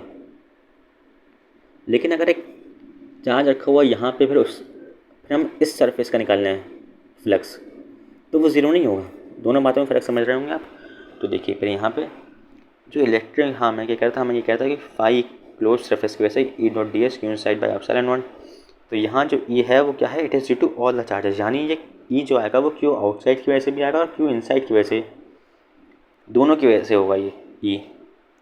यहाँ पे जो क्यू है वो इनसाइड वाला है, ठीक है ना, समझ गए होंगे आप लोग मेरे ख्याल में। ये phi due to close surface, ये वही लिखी हुई है, बातें रिपीट हो रही हैं। हाँ तो देखिए हम लोग अभी फाई क्लोज सरफेस की वजह से यहाँ पे क्या रखा है, ई dot d s q inside by epsilon not. जो ई है वो क्यू इनसाइड भी और क्यू आउटसाइड भी है।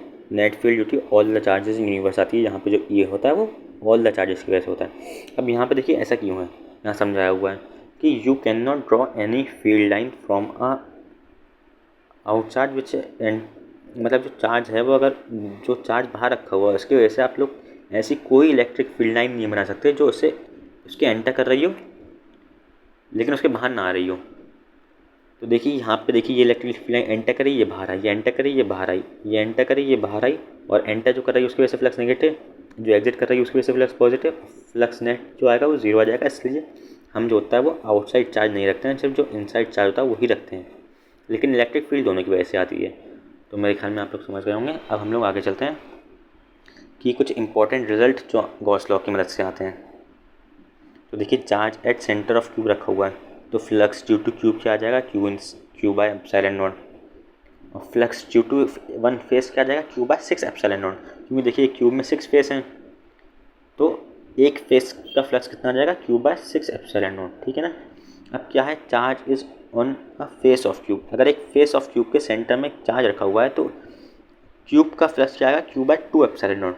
देखिए सेंटर में नहीं रखा हुआ है ना, साइड फेस पे रखा हुआ है, तो उसकी वजह से क्यूब का क्या आएगा, क्यू बाय 2 एप्सिलॉन। देखिए ऐसा क्यों आया, और क्यू फ्लक्स जो है उस फेस का जिस पे चार्ज रखा हुआ है उसका क्या आएगा, जीरो आएगा। क्यों आएगा जीरो, क्योंकि देखिए इससे इस सरफेस जिस फेस पे रखा हुआ है चार्ज, उस फेस से कोई इलेक्ट्रिक फील्ड लाइन क्रॉस ही नहीं करेगी उस फेस को।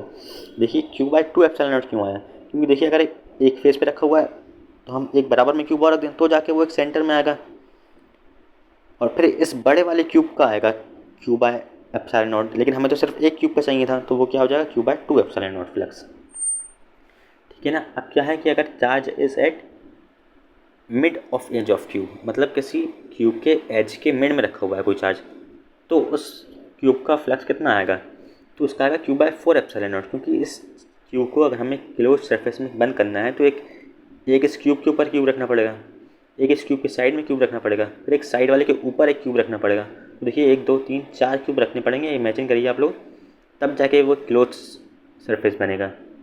तो फिर एक की वजह से क्या आ जाएगा, एक का फ्लक्स क्या आ जाएगा, एक क्यूब का क्यू बाय 4 एप्सिलॉन नॉट, और जिस एज पे रखा हुआ है वो एज जिन दो सरफेस से जुड़ी हुई होगी उन दो सरफेस का फेसेस का फ्लक्स जीरो होएगा, क्योंकि उसमें वही फिर से वही बात कि कोई इलेक्ट्रिक फील्ड लाइन उन फेस से पास ही नहीं करेगी। अब देखिए अगर एक कॉर्नर पे रखा हुआ है तो क्यू बाय 8 एप्सिलॉन नॉट हो जाएगा एक क्यूब का, क्योंकि देखिए अगर हमें ये मानिए इस कॉर्नर पे रखा हुआ है चार्ज, तो इस चार्ज को एनक्लोज करने के लिए 8 क्यूब्स की ज़रूरत पड़ेगी। एक क्यूब यहाँ पे, एक क्यूब इसके बराबर में, एक क्यूब इसके पीछे, जो बराबर वाले के पीछे, फिर 4 ऐसे नीचे हो गए, फिर 4 उनके ऊपर, तब जाके ये क्लोज होगा।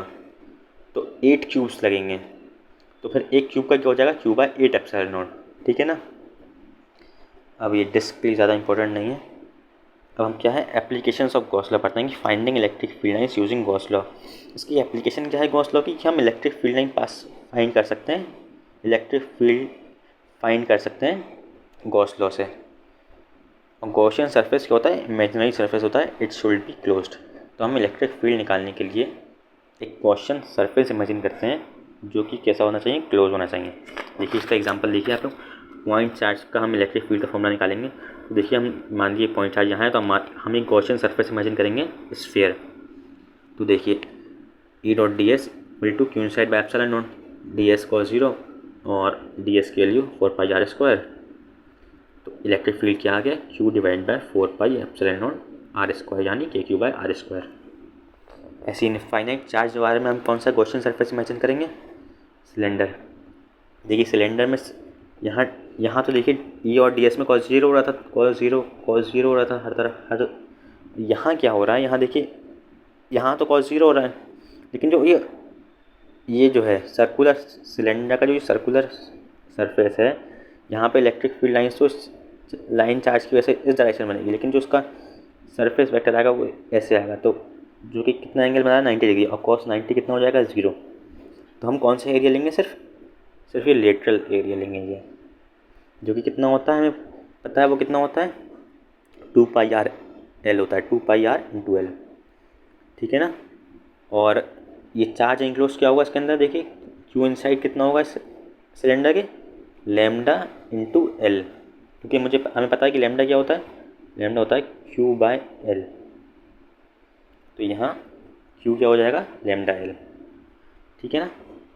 तो ऐसी ई की वैल्यू क्या आ जाएगी, 2 के लैम्डा बाय आर। देख सकते हैं आप लोग डेरिवेशन, ये बोर्ड के लिए इंपॉर्टेंट है, दोनों डेरिवेशन पूछ लेते हैं डायरेक्टली। अब हॉलो स्फीयर या स्फेरिकल शेल के लिए भी डेरिवेशन पूछ लेता है कभी कभी। मान लीजिए हमें एक तो देखिए यहाँ पे ये एक हॉलो स्फीयर है, स्फेरिकल शेल है, और इसके ऊपर चार्ज है। तो देखिए हम इसके अब क्या करेंगे, अगर हम इनसाइड पॉइंट, अगर हमें इलेक्ट्रिक फील्ड निकालनी तो हम अंदर एक स्फीयर इमेजिन करेंगे। तो देखिए अंदर स्फीयर इमेजिन करेंगे तो वही सब चीज़ें लगेंगी, अंदर चार्ज 0 है तो फ्लक्स 0 हो जाएगा, चार्ज 0 है अंदर तो फ्लक्स 0 हो जाएगा। तो ई dot d S electric field inside क्या हो जाएगी, 0, ठीक है ना। अब हम क्या करेंगे कि जो स्फेरिकल शेल है उसके बाहर एक स्फीयर इमेजिन करेंगे, क्योंकि हमें बाहर निकालनी है इलेक्ट्रिक फील्ड। तो देखिए अब इस केस में क्या हो जाएगा, यहाँ क्यू जो पूरा सरफेस पे चार्ज है वही तो पूरा इनसाइड चार्ज है इस बड़े वाले क्वेश्चन सरफेस के, इसलिए क्यू बाय एप्सिलॉन नॉट ऐसे सॉल्व करेंगे, क्या आ जाएगा कि Q by are square E outside due to spherical shell. अब आती है शेल थ्योरम निकल के। शेल थ्योरम क्या है, a uniformly charge sphere behave as a point charge placed at the centre of the outer world, ठीक है ना। ये मतलब ये स्फेरिकल शेल थी, लेकिन ये कैसे इमेजिन हुई, एक पॉइंट चार्ज की तरह, ये शेल थ्योरम का कहना है, ठीक है। अब इसका ग्राफ भी देख ली, देखिए ई इनसाइड तो 0 था पूरा, और आउटसाइड जो है वो इन्वर्सली प्रोपोर्शनल है आर स्क्वायर की, इसलिए ऐसा हो रहा है, ठीक है ना। अब सॉलिड स्फीयर की वजह से इनसाइड और आउटसाइड पे निकालेंगे हम। तो सॉलिड स्फीयर के तो पूरे अंदर पूरा चार्ज भरा हुआ है, तो मान लीजिए एक आर डिस्टेंस पे हमने गॉसियन सरफेस इमेजिन कर लिया, तो इस गॉसियन सरफेस के अंदर कितना चार्ज होगा वो हमें निकालना है। देखिए इसके अंदर यहाँ लिखा हुआ तो है, अगर आप लोगों को समझ में आ रहा है तो देखिए ये 4/3 पाई आर क्यूब, ये पूरा बड़ी रेडियस है, इसमें कितना चार्ज है, क्यू। तो एक यूनिट वॉल्यूम में कितना चार्ज हो जाएगा, Q divide by 4/3 pi R cube. और हमें कितने में चाहिए, हमें तो स्मॉल आर क्यूब में चार्ज चाहिए, तो वो कितना हो जाएगा 4/3 पाई आर क्यूब से मल्टीप्लाई करनी पड़ेगी इसकी, क्योंकि एक यूनिट वॉल्यूम इतना है, तो 4/3 पाई आर क्यूब वॉल्यूम कितना होगा, दिस मल्टीप्लाई बाय दिस, जो कि निकल के आ जाएगा Q small R cube divide by capital R cube. ये इतना चार्ज है स्मॉल आर गॉसियन सरफेस के अंदर। तो देखिए E dot d s q inside by epsilon not होता है ई डी एस कॉस 0, क्योंकि देखिए इसके अंदर यहाँ पे इलेक्ट्रिक फील्ड बाहर की तरफ बनेगी, सरफेस परपेंडिकुलर, कॉस 0 हो रहा है यहाँ पे, ठीक है ना। क्यू इनसाइड क्या निकल के यहाँ पास, capital Q small R cube divide by capital R cube. कैसे निकल के आया वही मैंने बताया आप लोगों को, ये ऐसे वॉल्यूम से हम ऐसे करेंगे, क्योंकि वॉल्यूम में, ठीक है ना। अब फिर यहाँ पे इसका सरफेस एरिया कितने छोटे वाले का सरफेस एरिया करके निकल के आएगा 4 पाई आर स्क्वायर की, स्फीयर का एरिया होता है 4 पाई आर स्क्वायर। ये बहुत इंपॉर्टेंट है, बच्चे गलती कर देते हैं, पाई आर स्क्वायर लिख देते हैं बच्चे, आप लोग ऐसी गलती ना करें। और मैं भी एक आध बार ये गलती टेस्ट में करके आया हूँ अपने, लेकिन इसलिए मैं आपको बता रहा हूँ, ये ध्यान रखें। अभी तो आपको लग रहा हो कि हाँ हाँ पता है, लेकिन मैं गारंटी दे सकता हूँ कि ये वीडियो देखने वाले बच्चे गलती करके आएंगे ये। अब देखिए यहाँ पे क्या निकल के आ जाएगा electric field formula, Q R divide by 4 pi epsilon naught R cube, जिसको हम ये भी लिख सकते हैं और फिर इसको हम ये भी लिख सकते हैं, ठीक है ना। ये रो आर बाय 3 एप्सिलॉन नॉट, इसको आप अगर सॉल्व करके, यहाँ पर रो क्या है, चार्ज पर यूनिट वॉल्यूम, यहाँ रो क्या है, charge 4/3 pi capital R Q, ये है रो, चार्ज पर यूनिट वॉल्यूम। ठीक है ना, इसको ऐसे भी लिख सकते हैं आप लोग। अगर आप इसको सॉल्व करेंगे तो यही आ जाएगा। अब देखिए आउटसाइड पॉइंट यानी हम आउटसाइड एक गॉसियन सरफेस इमेजिन करेंगे तो उसकी वजह से तो फिर ये पॉइंट चार्ज ही बन जाएगा। अभी हमने शेल थ्योरम पढ़ी थी कि एक जो बड़ा सा स्फीयर है और उसे पॉइंट चार्ज की तरह ही ट्रीट करेंगे, तो ये क्यू इनसाइड की हो जाएगा एप्सिलॉन नॉट, ये देखिए KQ/R² आ गया डायरेक्टली। ठीक है, इसमें तो कुछ नहीं करना था। अब यहाँ इसका ग्राफ बनता है सॉलिड स्फीयर की वजह से इलेक्ट्रिक फील्ड का, तो वो ग्राफ कैसा आता है, वो कुछ ऐसा आता है। देखिए हॉलो स्फीयर या स्फेरिकल शेल की वजह से ऐसे आया था और यहाँ ऐसे आ रहा है। क्यों आ रहा है ऐसे, देखिए यहाँ पे फॉर्मूला क्या आया था, KQ/R3, यहाँ directly proportional to small R है ना, इसलिए ये स्ट्रेट लाइन बन गई। तो देखिए आप लोग ऐसे देख सकते हैं पूरा, आप लोग को दिखाता रहूँ। ठीक है ना, चलिए ये हॉलो सिलेंडर वाला ज़्यादा इंपॉर्टेंट नहीं है इसलिए हम इसे स्किप कर दे रहे हैं। हॉलो सिलेंडर, सॉलिड सिलेंडर, ऐसा कुछ पूछता भी नहीं है कुछ खास। अब हम ये बहुत इंपॉर्टेंट है, non conducting infinite charge sheet. तो देखिए नॉन कंडक्टिंग शीट है, इसका मतलब इसके अंदर चार्ज है, शीट के अंदर चार्ज है। तो देखिए इसके अंदर हमने क्या इमेजिन करी, या तो एक सिलेंडर इमेजिन करें, सिलेंडर, या तो ये पता नहीं क्या इमेजिन किया, लेकिन सिलेंडर इमेजिन करिए आप लोग। और तो देखिए एक शीट है नॉन कंडक्टिंग, से ये सिलेंडर पास हो रहा है, तो देखिए इसकी वजह से सरफेस एरिया इसका ये होगा परपेंडिकुलर डायरेक्शन, और इलेक्ट्रिक फील्ड की शीट की वजह से इलेक्ट्रिक फील्ड परपेंडिकुलर होगी, cos 0, E.ds cos 0, यहाँ भी E.ds cos 0, लेकिन यहाँ जो सरफेस एरिया है वो परपेंडिकुलर निकल जाएगा किसके, इलेक्ट्रिक फील्ड के, इसलिए यहाँ पे cos 90 0 हो जाएगा। तो यहाँ पे 3 सरफेस हैं, एक ये सरफेस और एक ये लेटरल सरफेस जो घुमा हुआ सरफेस है, जैसे ये स्पेन का ये घुमा हुआ सरफेस है। ठीक है ना, अब हम क्या है, अब देखिए curved surface, flat surface cos 0, curved surface cos 90, तो सिर्फ cos 90 0 हो जाएगा, ये कट जाएगा, क्या बचेगा, सिर्फ ये बचेगा। और इस एरिया से कितना मतलब इस एरिया में कितनी वो है, चार्ज कितना है, सिग्मा ए है, क्योंकि देखिए सिग्मा क्या है, सरफेस चार्ज डेंसिटी यानी चार्ज पर यूनिट एरिया, तो इसके अंदर जो चार्ज आएगा वो कितना आएगा, सिग्मा ए। इस एरिया के अंदर कितना चार्ज है, सिग्मा ए, क्योंकि इसके अंदर सिर्फ इतनी शीट का सिर्फ इतना हिस्सा तो आ रहा है, उतना इससे में कितना चार्ज आएगा, सिग्मा ए आएगा। Sigma A bye epsilon not, ds की वैल्यू 2a हो जाएगी, माने हमने एक का मान लिया ए एरिया, तो यहाँ का भी ए, तो 2a हो जाएगा, ये एक ए यहाँ का, एक ए यहाँ का, 2a हो जाएगा ना। तो क्या आ गया, ये sigma bye 2 epsilon not independent of x, यानी अगर एक कोई शीट है जिस पे चार्ज जैसे प्लस है, तो इसकी यहाँ भी sigma bye 2 epsilon not, sigma bye 2 यहाँ भी, और सिग्मा बाय 2 इसके पीछे भी सिग्मा बाय 2, डिस्टेंस पर डिपेंड नहीं करेगा, चाहे कितनी पास में हो चाहे कितनी दूर हो, इलेक्ट्रिक फील्ड कितनी आएगी, हमेशा सिग्मा बाय 2 एप्सिलॉन नॉट ही आएगी हमेशा। देखिए इसका डेरिवेशन देख लीजिए, non conducting infinite charge sheet की वजह से। अब क्या आता है, इसके अंदर कंडक्टिंग नहीं दे रखा है, कंडक्टिंग वाले में सिग्मा बाय एप्सिलॉन नॉट निकल के आता है फॉर्मूला। उसके अंदर देखिए क्या होता है, मैं आपको बता दे रहा हूँ, चलिए मैंने कर ही लिया है। उसके अंदर शीट कैसी होती है, उसके अंदर जो शीट होती है ना, शीट ऐसे बना के दिखाता हूँ आप लोगों को।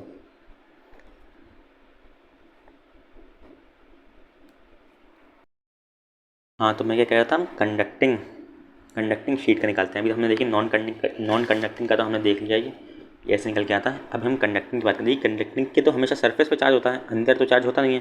तो देखिए इसके अंदर भी हमने एक गॉसियन सरफेस इमेजिन कर लिया, ये गॉसियन सरफेस इमेजिन कर लिया हमने।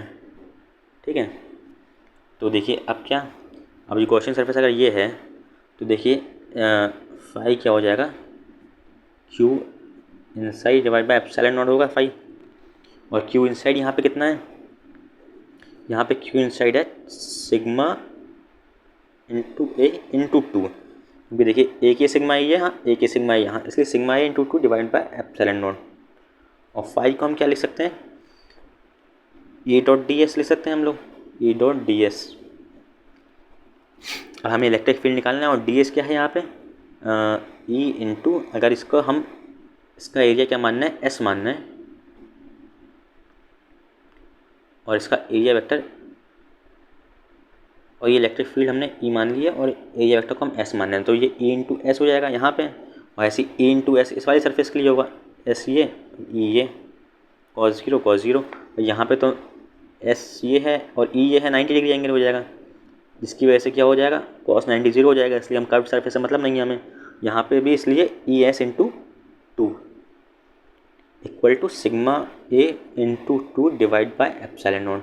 तो देखिए 2 से 2 कैंसिल हो जाएगा और ई की वैल्यू आ जाएगी, और यहाँ सिग्मा ए, अच्छा हमने यहाँ ए मान लिया, यहाँ एस मान लिया, चलो इसे भी हम ए ही मान ले रहे हैं, ये ए ही एरिया होगा, ए एरिया होगा, तो ए से एक कट जाएगा और इलेक्ट्रिक फील्ड के निकल के आ जाएगी सिग्मा बाय एप्सिलॉन नॉट, किसके लिए, कंडक्टिंग के लिए।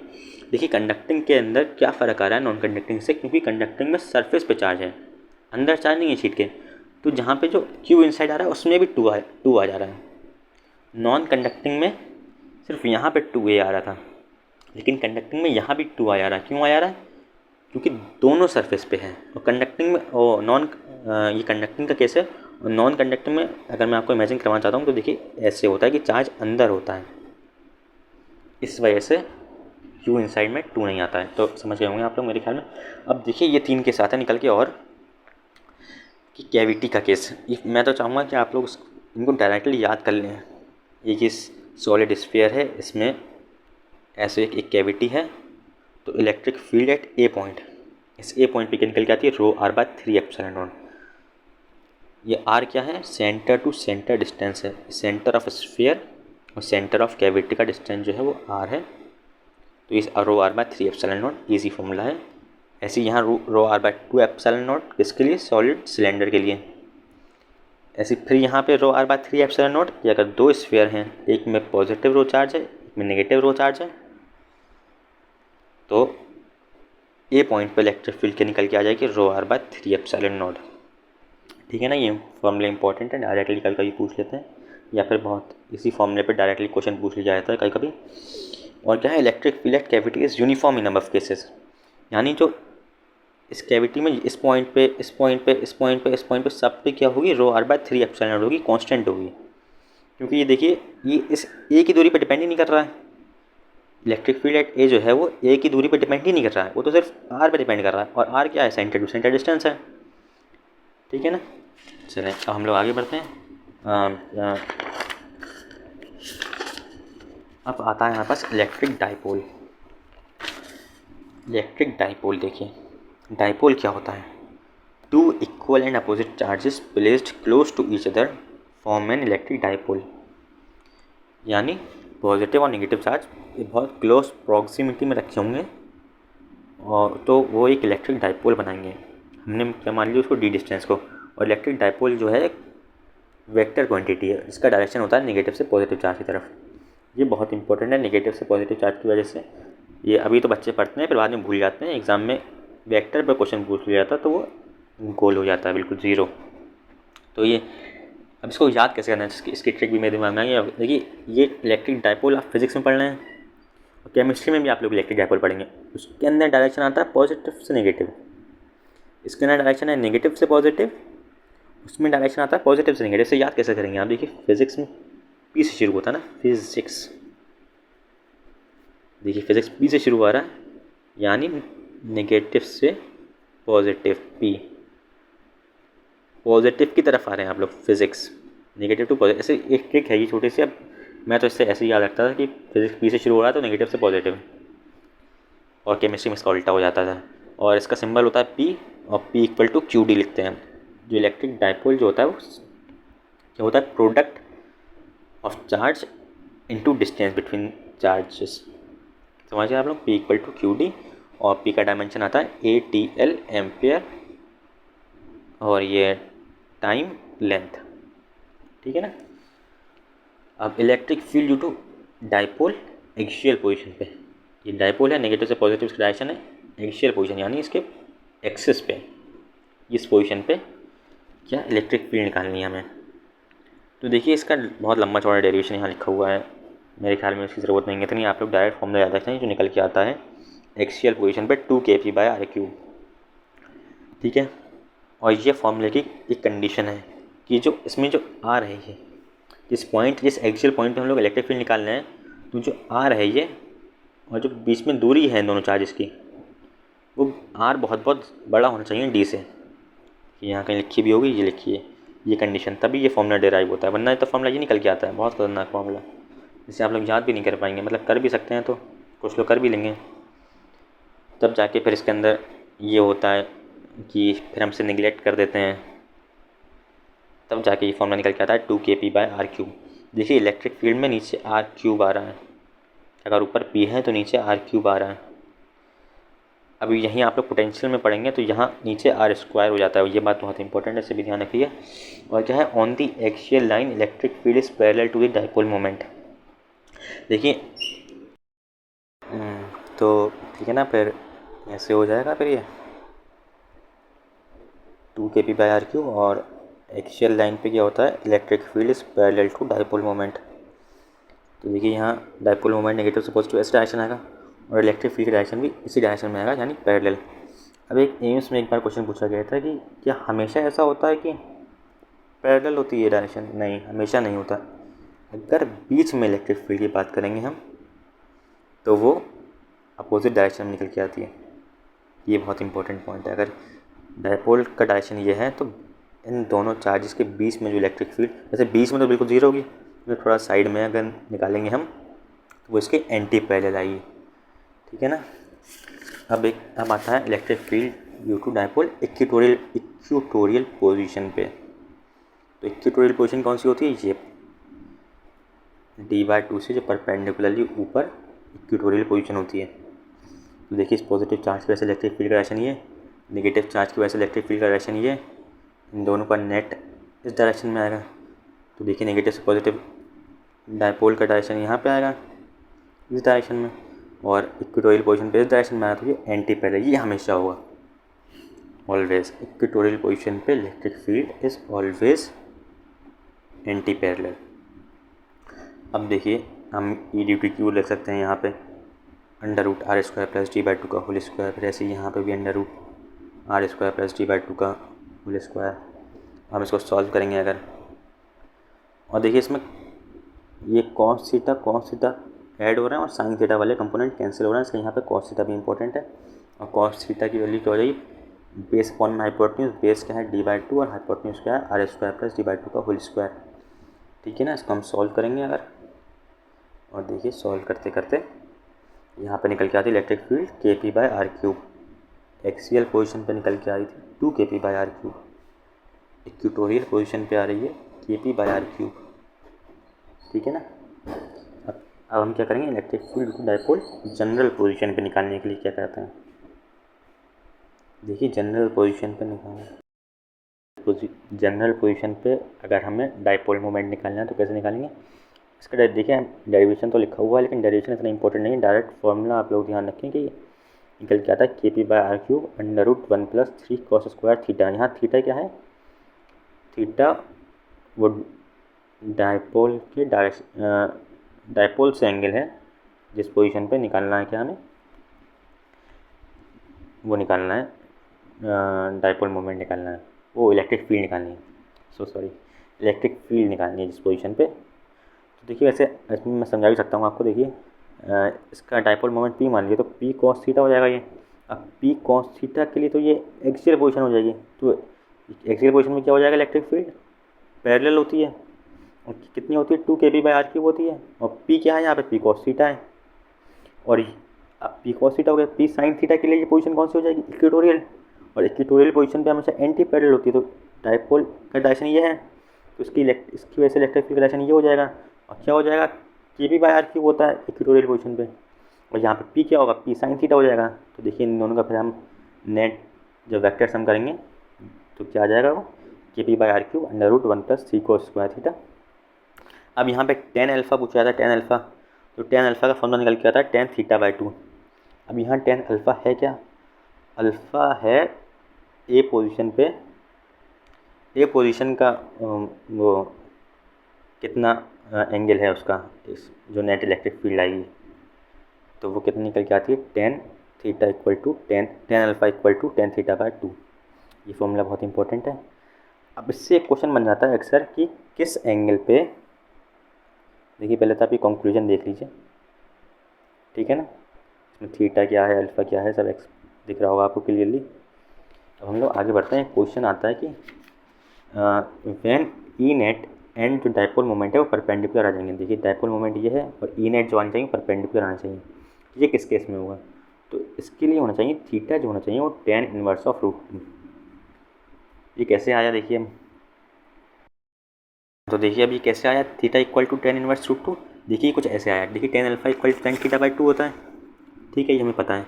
अब हमें क्या पता चल रहा है यहाँ पे कि अल्फा प्लस थीटा जो है वो कितना हो रहा है, 90 डिग्री हो रहा है। देखिए यहाँ पे थीटा ये है, अल्फा ये है, तो थीटा प्लस अल्फा कितना हो रहा है मिलके 90 डिग्री हो रहा है। देखिए tan alpha plus theta 90 degree हो गया। अब देखिए इस फॉर्मूले में हम क्या करेंगे, देखिए हम tan अल्फा को हम cot थीटा लिख सकते हैं।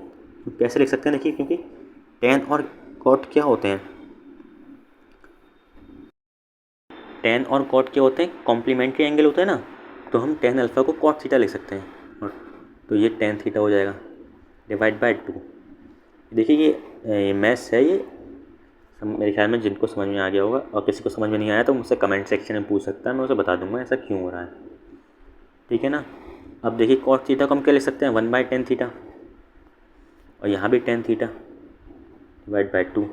देखिए क्या हो जाएगा, 2 equal to tan square theta हो जाएगा ये।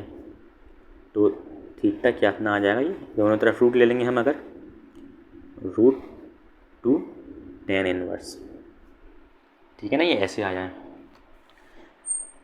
तो देखिए अब क्या बचा है, dipole in uniform electric field. अगर एक डायपोल को यूनिफॉर्म इलेक्ट्रिक फील्ड में रख दिया तो क्या होगा। तो देखिए अगर एंगल 0 है डायपोल मोमेंट को इलेक्ट्रिक फील्ड का, तो देखिए कुछ नहीं होगा, नेट फोर्स 0 हो जाएगी और टाउ नेट भी 0 हो जाएगा। लेकिन अगर किसी एंगल पर रख दिया तो देखिए अभी भी नेट फोर्स 0 है, लेकिन एक टॉर्क प्रोड्यूस हो जाएगा। देखिए यहाँ पॉजिटिव चार्ज, यहाँ नेगेटिव चार्ज, पॉजिटिव के in the direction of electric field, negative के opposite to the direction of electric field. ये थीटा एंगल पर रखी हुई है, और ये D perpendicular, D cos theta D sine theta हो जाएगा, डी परपेंडिकुलर, जिसकी वजह से एक टॉर्क बनेगा। और टॉर्क क्या होता है, आर क्रॉस एफ होता है। तो एफ तो ये है दोनों, और दोनों के बीच का परपेंडिकुलर डिस्टेंस कितना है, ये डी परपेंडिकुलर है। तो कितना हो जाएगा, डी साइन थीटा, और इस एफ की वैल्यू क्या है, Q into E, Q E D sine theta, और क्यू इंटू डी को हम क्या लिख सकते हैं, पी। तो टॉर्क क्या आ गया, पी ई साइन थीटा, और पी ई साइन थीटा को हम क्या लिख सकते हैं, पी क्रॉस ई। तो टॉर्क क्या आ गया, पी क्रॉस ई। बहुत इंपॉर्टेंट फॉर्मूला है, मैग्नेटिक फील्ड में निकल के आता है, बी क्रॉस एम, वो एम क्रॉस बी, क्योंकि मैग्नेटिक मोमेंट को हम एम मानते हैं, एम क्रॉस बी, यहाँ निकल के आता है पी क्रॉस ई, ठीक है ना, ये बहुत इंपॉर्टेंट है। अब क्या निकल के आता है कि इसका ऑसिलेशन हो जाए, अगर इसको माना स्लाइटली ऊपर शिफ्ट करें तो ये ऑसिलेट करने लगता है, तो इसका टाइम पीरियड फॉर्मूला निकल के आता है 2 पाई √I/P। आई क्या है, मोमेंट ऑफ इनर्शिया, पी क्या है डायपोल मोमेंट, ई क्या है इलेक्ट्रिक फील्ड। इसका डेरिवेशन यहाँ लिखा हुआ, देखिए टॉर्क है पी ई साइन थीटा, और टॉर्क और क्या होता है, टॉर्क और क्या फॉर्मूला होता है, आई अल्फा। देखिए फोर्स का फॉर्मूला होता है एम ए, तो टॉर्क का फॉर्मूला हो जाएगा आई अल्फा, ए की जगह अल्फा और एम की जगह आई, मोमेंट ऑफ इनर्शिया, ठीक है ना। इसको हम दोनों का इक्वल रख देंगे, तो अल्फा की वैल्यू हो जाएगी P E by I sine theta. अब if theta is very small then sine theta equal to theta, तो P E by I theta, alpha की वैल्यू क्या आ गई, P E by I theta. अब comparing equation 1 with standard equation of S H M, जो कि क्या होती है, alpha equal to minus omega square theta. अभी हमने थोड़ी देर पहले देखा था कि ए equal to minus omega square x, वो किसके लिए था, लीनियर के लिए, लेकिन यहाँ क्या है रोटेशनल, तो उसमें क्या हो जाएगा, alpha equal to minus omega square theta, E की जगह अल्फा, एक्स की जगह थीटा, ठीक है ना। इसको कंपेयर करेंगे हम इन दोनों की इक्वेशन, उसको और इसको, तो ओमेगा स्क्वायर की वैल्यू क्या आ गई, पी ई बाई आई, तो ओमेगा की वैल्यू √p, ऐसे फिर आ गया, ठीक है ना। अब ये चैप्टर हो गया हमारा फिनिश। देखिए नेक्स्ट चैप्टर शुरू हो रहा है, जिसको हम अगले पार्ट में पढ़ेंगे। एंड देख सकते हैं अभी हमने पूरा चैप्टर कवर कर लिया। Thank you. अगर मुझसे कोई गलती हो गई होगी तो मैं कमेंट सेक्शन में पिन कर दूंगा टाइम स्टैम्प्स के साथ। थैंक यू, मिलते हैं नेक्स्ट चैप्टर के साथ।